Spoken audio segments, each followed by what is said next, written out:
Hi everyone, in this video we'll be showing you how simple it is to insulate the floor in your new build with Ametalin SilverFloor.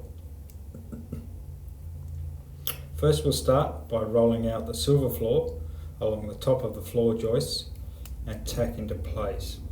First on one side, then the other side, ensuring the correct depth of 90mm is reached.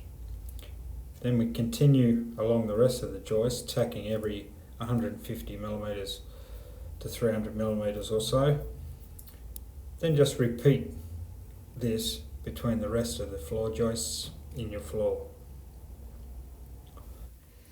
When installed, SilverFloor delivers R3.6 in winter and R1.5 in summer, adding to the thermal performance and comfort of your home.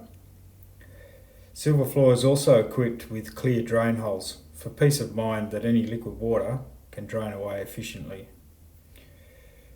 Cutting SilverFloor is easy, requiring just a box cutter. So you can see how quick and efficient SilverFloor is to install over a large area in your new floor, and you'll be finished in no time.